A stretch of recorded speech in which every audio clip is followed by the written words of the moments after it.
Hey everyone, it's Ed Gutowski. I wanted to create a lecture kind of talking about the short story that you read for this week called The Lottery by Shirley Jackson. I generally get kind of two student responses to when I read The Lottery. The first response is that sometimes students have read it before in high school. So if you read the story before, I apologize. I just think it's such a great story, and I think it's an important story to read. So I always include it in my classes. And the second reaction that students get is they're always surprised by the ending.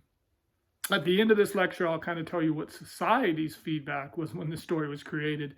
And I think that's really interesting, and it's actually very funny how society reacted once the story was published. So we look at the lottery. I always think the lottery is kind of an interesting story. It sort of reminds me of something maybe you might find out of like a Twilight Zone episode.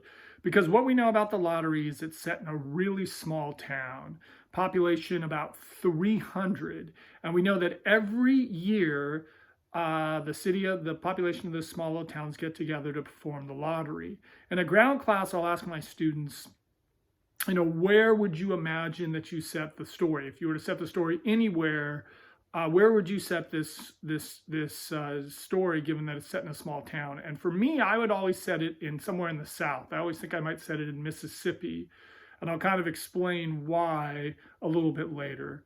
But we know that we have this town.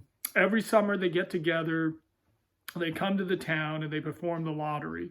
And we know that the lottery is performed by two people, right? We know that when it started by Mr. Graves and Mr. Summers. And the way that the lottery is that everyone meets in the town square. They pull out a big black box, and everyone picks out a number until we get the winner of the lottery. And we notice that it's very important to understand, because it tells us something about the town, about who goes first. Because first it's the men, then it's the boys, then it's the women, right? Because there's a line in the story where a boy comes and picks up a piece of paper, and they say, "Hey, I'm always glad to see a boy coming to do a man's work." And that really tells us something about the mindset of the society. It's a very male-oriented, male-dominated society. Remember, if we look at the black box, the black box is falling apart. It's crumbling. There's a sense of decay. And notice, we're not even sure it's the original box.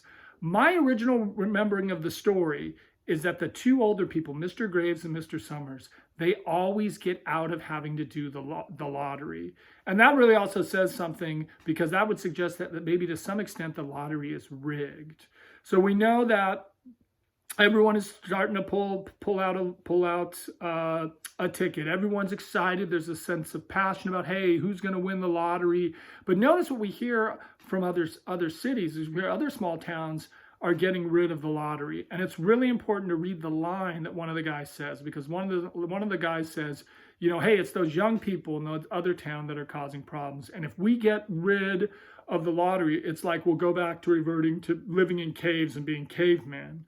And that line is pretty important. So as everyone is getting to perform the lottery, notice the last person to win the lottery is Tess Hutchins. And Tess Hutchins comes and she picks up the lottery, and she's the winner.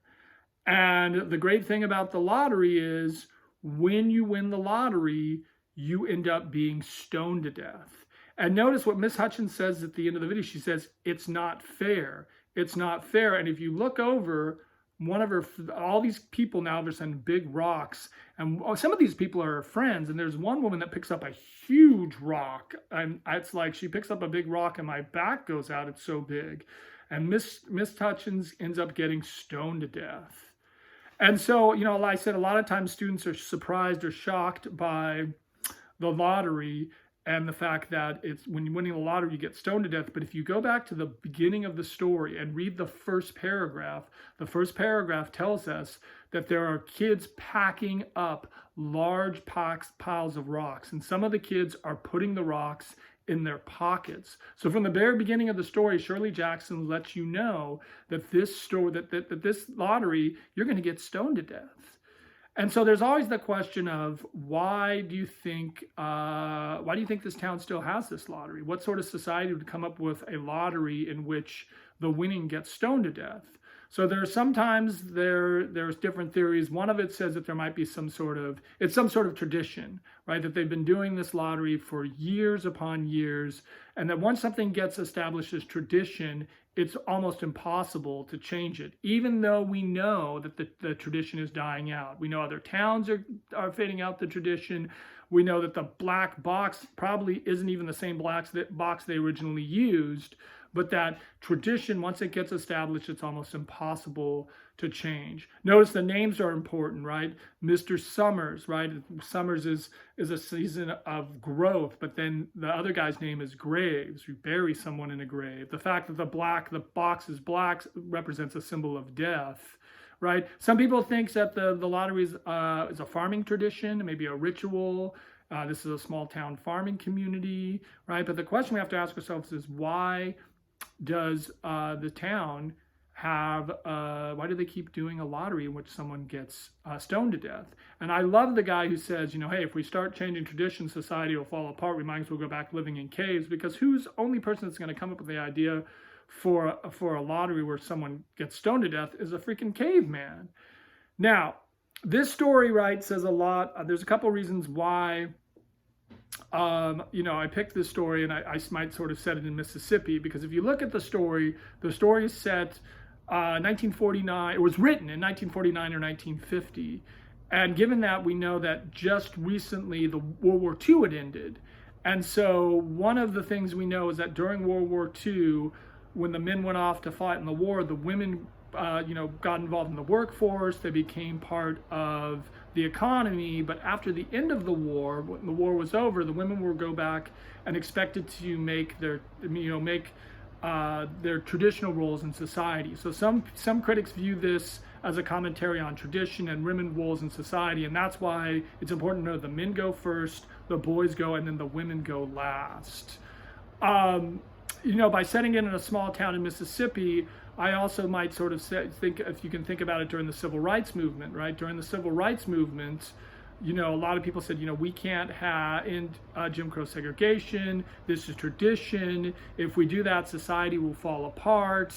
And there was a lot of violence against the people that protested against the civil rights, that protested against civil rights, and those people that protested were very young as well. So I sort of see a connection to the civil rights movement as well.